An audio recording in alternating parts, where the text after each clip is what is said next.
Of law کے ensure کرنا ہوگا. لیکن چونکہ اسلام آباد ہائی کورٹ کے 6 بہادر ججز نے خود ایکسپوز کیا ہے کہ رول آف لا کو وہ امپلیمنٹ نہیں کرا سکتے کیونکہ وہ مجبور ہیں اور ان کو تھریٹس مل رہی ہے. اور شاید وہ یہ تھریٹس پاکستان کا جوڈیشل نظام کافی عرصے سے برداشت کر رہا تھا، لیکن جب بات ان کے بچوں، ان کی بیویوں اور ان کے بیڈ رومز تک پہنچی تو ان کی بھی بس ہو گئی، اور پھر انہوں نے بھی آواز اٹھائی کہ اب یہ بوجھ ہم مزید نہیں سہ سکتے اور سپریم کورٹ کو انڈیپینڈنس آف جوڈیشری انشور کرنی ہوگی. میری ذاتی خیال میں یہ ایک گولڈن اپرچونٹی ہے، یہ ایک ناؤ اینڈ نیور والی سچویشن ہے کہ آج اگر سپریم کورٹ نے سٹینڈ لیا اور اپنے ماتحت عدالتوں کو اتنا امپاورڈ کیا اور ان کو اتنی سیکیورٹی دی کہ وہ رول آف لا پہ عمل کر سکے اور انڈیپینڈنٹ فیصلے دے سکے، تو یقین کریں پاکستان کے 99% مسئلے خود بخود سالو ہو جائیں گے. اچھا یہ بتائیں کہ نون لیگ آپ کے اوپر بڑی تنقید کرتی ہے، کہیں آپ کی ایک ٹک ٹاک وائرل ہوتی ہے تو وہ تنقید کرتے ہیں، یہ دیکھیں جی آپ مریم نواز کے اوپر ہمارے اوپر تنقید کی جاتی ہے، تو آپ کا تو کیلیبر اب مریم نواز کی طرح ہو گیا.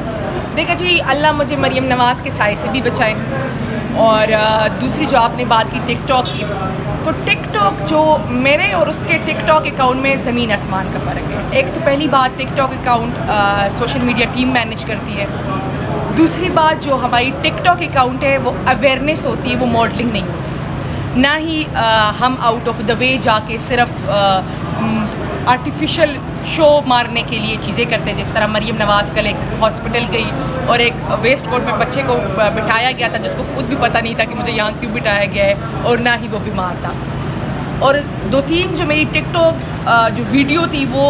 ایسی وائرل کرائی گئی اور اس کو غلط پورٹری کیا گیا جس کی ریئل بیک گراؤنڈ وہ نہیں تھا. تو میں تنقید برائے اصلاح کو پازیٹیو لیتی ہوں، لیکن ہمیں بھی ذاتی رائے میری یہ ہے کہ پہلے دیکھنا چاہیے کہ اس ویڈیو کا بیک گراؤنڈ کیا ہے، اور اگر پھر کوئی غلطی ہو تو بے شک تنقید کرنی چاہیے.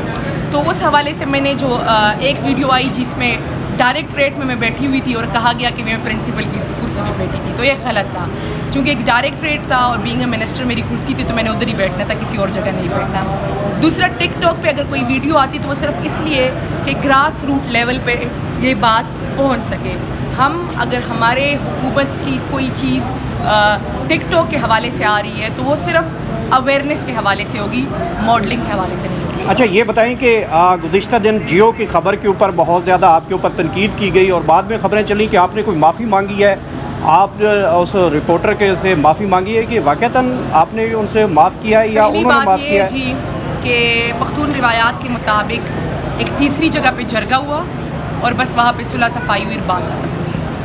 اور اس میں ایسی کوئی بھی بات نہیں. معافی نہیں مانگی آپ؟ دیکھیں جی، کوئی چیز ایسی تھی نہیں جس میں معافی مانگی جاتی ہے، لیکن پختون روایات کے مطابق صلح صفائی ہوئی اور مسئلہ ختم ہوا. اور میرے خیال سے آپ بھی پختون ہیں، آپ جرگہ سسٹم کو سمجھتے ہیں. اچھا مشال یہ بتا دیں کہ آپ کے وزیر اعلیٰ سے بھی ہم نے پوچھا ہے، منسٹر سے بھی پوچھا ہے، قائدین سے بھی پوچھا ہے کہ جو مریم نواز نے یونیفارم پہنا ہے تو کیا آپ بھی تو ایک مشیر ہی ہیں، آپ بھی اپنی کے پی پولیس کی یونیفارم پہن سکتی ہیں کس دن؟ میں نے آپ کو بتایا نا، اللہ مجھے اس کے سائے سے بھی بچائے. آپ کا ادارہ ہے کہ کے پی کے پولیس ہے، اس کی بھی ایک وردی کی عزت ہے کہ آپ پہنتی ہیں اس کو. ہمیں ان کی وردی پہ فخر ہے، لیکن ہماری جو اتنی لمبی جد و جہد ہے وہ اسی لیے ہے کہ تمام تر لوگ اپنا ادارہ کار میں کام کریں. اگر پولیٹیکل لوگ ہیں اور حکومت میں بیٹھے ہیں تو حکومت کریں، اگر لا انفورسمنٹ ایجنسیز ہیں تو وہ لا اینڈ آرڈر انشور کرائیں، اور اگر ملک کی فوج ہے تو وہ ملک کی سیکیورٹی اینڈ سوورینٹی کو انشور کرائے.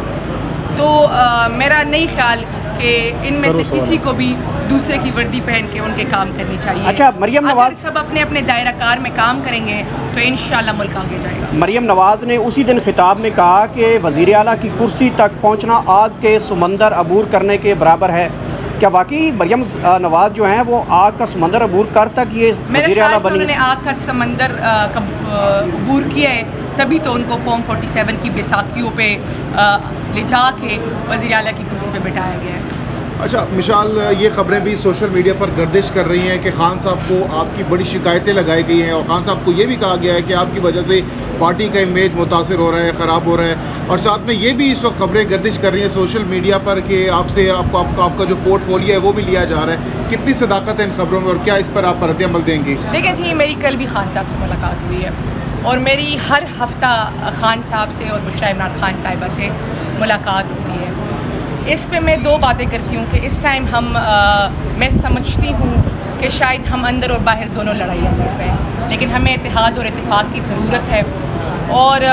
اگر کسی نے، کیونکہ مجھے علم نہیں ہے اگر کسی نے شکایت لگائی ہے، اور اگر کسی نے شکایت لگائی بھی ہوگی تو خان صاحب کو تمام تر اندر بیٹھ کے بھی تمام تر ریئل سچویشن کا پتہ ہے اور تمام تر صورتحال کا پتہ ہے، وہ ہر چیز سے آگاہ ہے. اور جو آپ نے تیسری بات کی کہ کابینہ والی بات کی، تو دیکھیں جو صوبے کو چلاتا ہے وہ وزیر اعلیٰ ہی ہوتے ہیں جن کی ڈسکریشنری پاورز ہوتی ہیں، اور انہوں نے ہی خان صاحب کے ساتھ مشاورت کے بعد کابینہ بنائی اور اسی مشاورت میں میرا نام ریکمینڈ ہوا اور میں کابینہ میں آئی.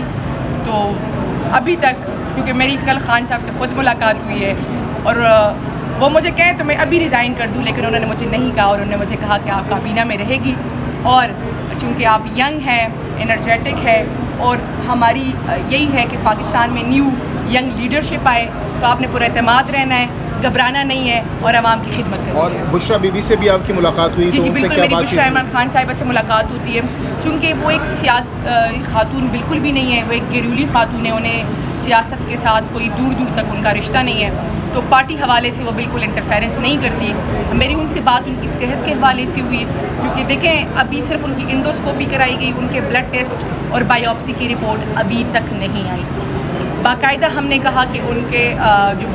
الٹا بازو ہے اور چیسٹ پہ تکلیف ہو رہی ہے، انہوں نے مجھے بتایا کہ وہ الٹے سائڈ پہ سو نہیں سکتی، کہ شاید ان کے الٹے بازو میں انہیں مسلسل تکلیف ہو رہی ہے. تو میری ان سے گفتگو اسی ان کے صحت کے حوالے سے ہوتی ہے، اور ہم ان کے لیے جو اقدامات کر رہے ہیں، ہائی کورٹ جا کے، آج بھی ہائی کورٹ میں بشریٰ عمران خان صاحبہ کے حوالے سے اسلام آباد ہائی کورٹ میں 2 ریٹ پٹیشنز لگی ہوئی تھی، اور ہم فی الحال ان کے لیے قانونی جنگ لڑ رہے ہیں تاکہ ان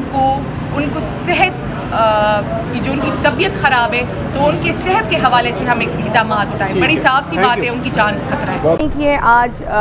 پاکستان کے وکیل اسپیشلی جو میرے خیال سے اسلام آباد اور پنڈی کے وکلاء حضرات اور بار ریپریزنٹیٹیوز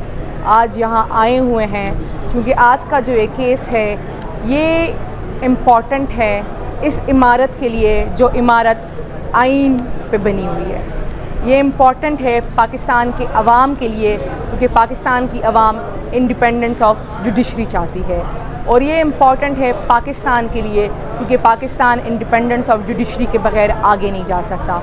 ہم ایسے گرداب میں اس ٹائم پھنسے ہوئے ہیں جس کا واحد حل ہی رول آف لاء ہے اینڈ کانسٹیٹیوشن کی سپرمیسی ہے، اور اگر ملک کو آگے لے کے جانا ہے تو